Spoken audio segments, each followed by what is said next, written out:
today we're talking about preparing for emergencies and disasters in your home, and how you want to think about these things if you own a home or if you're going to own a home. Kind of think ahead and be prepared, right? Well, I think this is even if you don't own a home. That's true. If you live in a place, a condo, an apartment, anywhere, these should be either they're in your hands, or you need to make sure if somebody else is responsible for them, that they get done too. Exactly. Yeah. So I'm Ruth Sheehan. And I'm Danielle Tully. And we're putting the real in real estate. There have been a few disasters lately. One very close to home. A tornado hit Naperville a couple of weeks ago. And my family and I heard the sirens go off. Our phones went off. I went back to sleep and my son woke me up. And we huddled in the basement for an hour or so, texting to make sure my parents were in their basement. Luckily for us, not for everybody, it hit the south end of town, kind of opposite of us. Lightning did strike a tree in front of our house, but it didn't hit anything.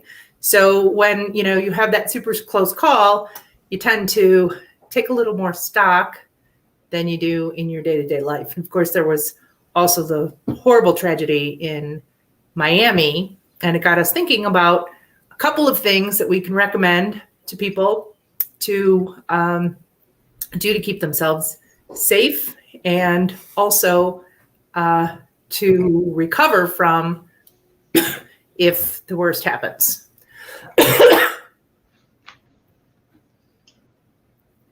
So obviously we could, I was going to say we can obviously start with the tornado. As we said, this is prevalent in our area.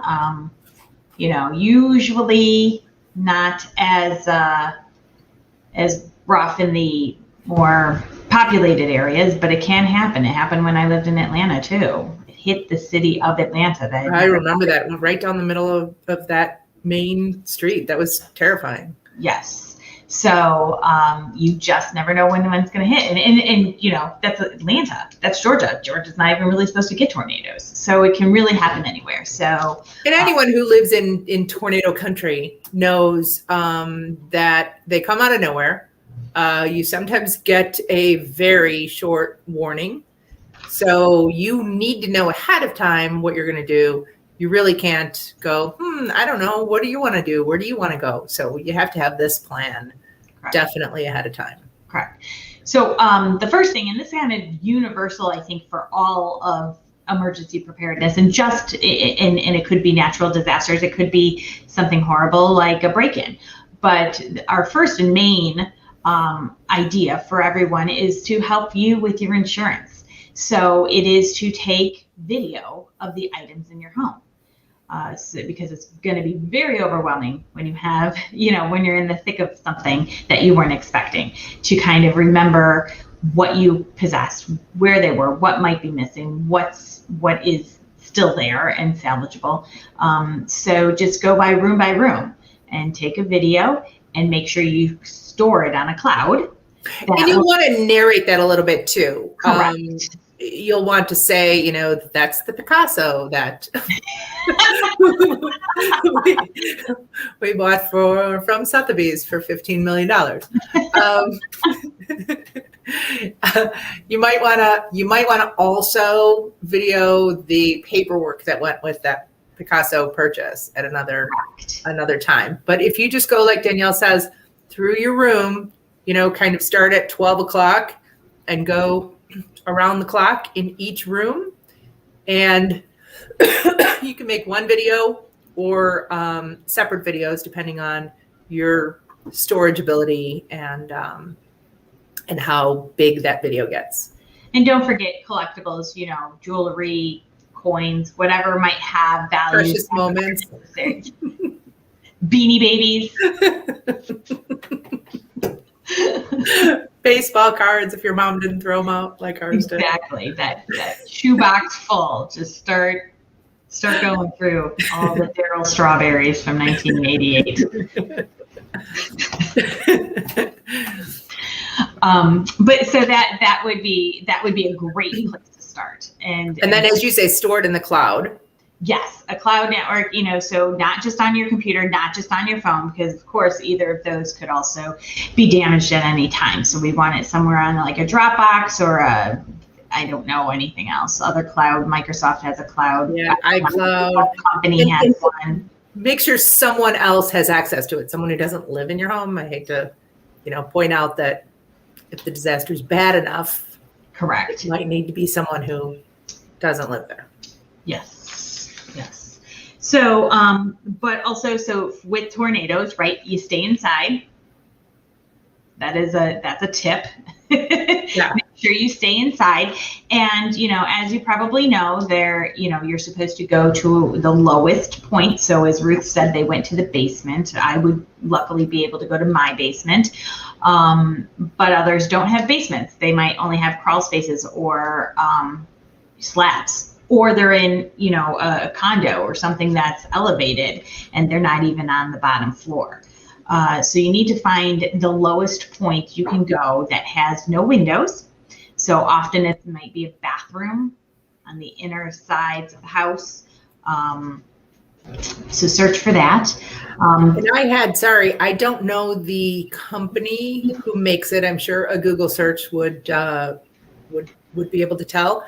But I had a client who had a tornado shelter in the garage of their home. So it was an attached garage of a home without a basement and a steel tornado shelter that they used whenever weather got, right. So correct. Yes, that was going to be my last one. There's a shelter or a safe room that you can buy. Couple $1,000s. It's not cheap, but it's, if you need that additional it's cheaper than digging a basement. Yeah, absolutely. So those are a couple tips for the tornadoes. Then we also have fire. So again, that's the opposite. So we want you to stay inside for tornadoes. We want you to get out for the fires. And there's something that I learned recently. Full disclosure, my father is a safety engineer. And so I've grown up with all things safety, and safety first, and safety is no accident is how we lived our lives. So he has lots of great information. And then my brother is a battalion chief for the fire department in Chicago. So we've got lots of fire knowledge around the Thanksgiving dinner table. And one of the things that many people don't know is that modern building materials, and by modern, I probably mean the last 20, 25, maybe 30 years, go up so fast. It takes seconds for a house to be engulfed in flames. So when you hear get out of the house, it means not, look around and find the source of the fire. Other than getting your children out, you just want to get out as fast as possible. Correct. And some of the ways to help you do that easier, right? So having a fire escape plan. Most people with kids, that's part of the school, projects, usually second, third, fourth grade, always want to know the course of action. My mother says she has no volume. Can anybody else not hear us? I hear us. Thank you. Well, we'll keep going, and hopefully you can hear us. And it's just my mom. I use sign language I could augment, but I do not. We could do closed captioning at the bottom. Yeah, we could do closed captioning. There you go. So anyway, I grew up in a home that had it was a ranch. So I knew, thank you, Jen. Thanks, Jennifer. We had a ranch. So it was just jump out your back door or, out your window, or go through the front door. I recently had to buy 4 ladders for my home. and they're very easy. I had to go over it with the kids and how to attach it to the windowsill correctly. And so I was able to buy a 2-story one for each of the rooms. And then also they do have for 3-story as well. So if you kind of have that where it's maybe not a fully under bench, a basement, or you are back into that like condo or townhouse type of situation where you're not necessarily have access to the ground right out. They do go up to 3. I'm not sure if they have anything more specialty than that, if necessary, but that is another way to make sure you have that.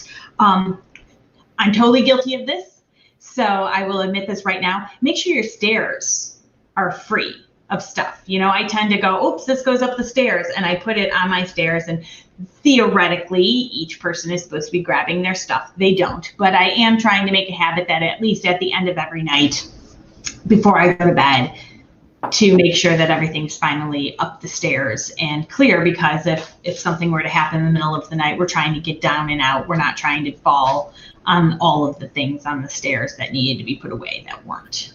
Yes. And that goes for all passageways, all doorways, anything, any exit, anything. So windows where it's going, make sure there's nothing out, inside of it, impeding it. If you have like a trunk or something that you keep underneath a desk, you need to make sure that you can still get those easily. You're not trying to move furniture out of the way to get it at the stairs or the steps onto the windowsill. And on the flip side of that, if there are shorter people in your house that need something to stand on to get to that window to access the fire ladder, they need to have that there or nearby. And remember too that there have been studies that show that children do not wake up from fire alarms. So a parent shouting a child's name is the best. They got the best response from that in the studies that they did. So, and in the tornado, like I said, I started to go back to sleep with the sirens going outside. So it's pretty easy to do if you're in a deep sleep. So make sure that your alarms are good and loud, and that you then make sure your children are awake. Mm-hmm. Now, this is for small. Again, this is if you are there when it occurs and you have time to act while telling everybody else in the house to get out. Fire extinguishers. So if you're, one in the kitchen is always, they're just mini, they're not too much, maybe $30, $40, and they have to be replaced. There is a gauge on there when it tells you that you've had it for too long and it's ready to be replaced. And make sure the kitchen one is good for grease fires as well. Yes, that's made for the kitchen. Yes. So I personally have one upstairs in our laundry room. We have one downstairs near the furnace and that type of stuff. And then we have one in our kitchen under our sink. Thankfully, I've never had to use any of them, but yes, make sure that they are okay for where you need. But don't be a hero. Yeah. Don't say it smells like I'll go investigate with my fire extinguisher. Correct. Get out of the house and call 911 in that order. Absolutely. And then I think there was one more thing I was going to say, but well, of course, obviously having your alarms and having them. That's what I was going to say. Yes. Making sure that, so they do go bad. Now, I know the ones most recently are coming with built-in batteries, and the idea is when the batteries are dead, so is the machine. But they last like 10 years. Correct. 5-10 years I'm seeing on those, some 7, somewhere in between. So make sure you have those up and running. So if you have an older one, might be time to replace it. If it's not too old and it needs battery replacement, they do say try to test and replace those batteries, I think every 6 months. Is it when the times turn back and forth? Yeah. So that's easy for us because we do go back and forth. But one good reason for daylight saving time. The only.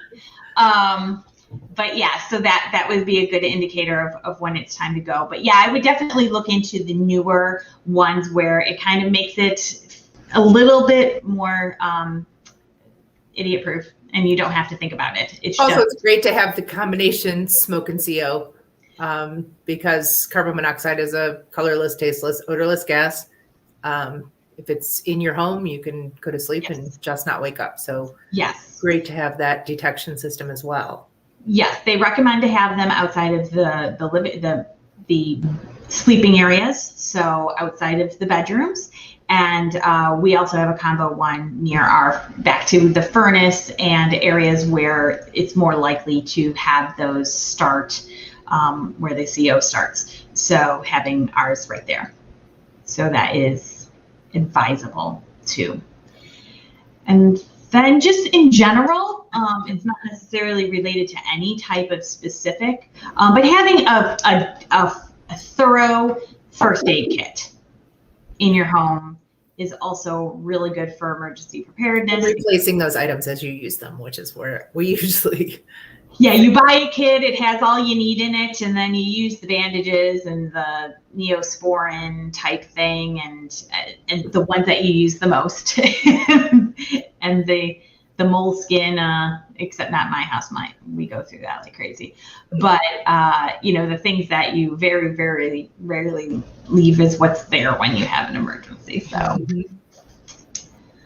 anything that you can think of, Ruth? The one other thing is security cameras. So Ring doorbell, cameras on the outside of your house, motion detectors, lights on the outside of your house to protect against break-ins. Many people, I think, have been lots of bad guys caught because of Ring doorbells, and sometimes not even on the house that they broke into, but from the neighbors. So those are great things, not natural disasters, but to help keep you safe and keep your property safe if you're away, because most of those now have the ability to tune in from wherever you are in the world. Absolutely. It really helps to know if it's an emergency that needs, or just, somebody trying to sell you Girl Scout cookies right at your door when you're not home. So if anybody has any other emergency preparedness tips or safety tips that you have for us, let us know. But yeah, we hope we touched on a few of them. It was scary, what happened in Naperville. Obviously, it can happen anywhere around here or in the state. So it's good to know. And obviously, make sure your insurance is paid. Yes. You do not want to suddenly find out that you need it when you don't have it.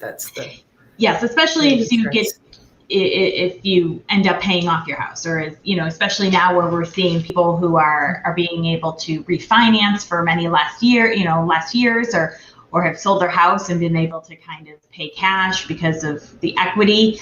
When you had a mortgage, that mortgage company required you like clockwork to keep up with it. Also, make sure it's enough. Your mortgage company makes you keep up with enough insurance to know that they will get their mortgage paid off.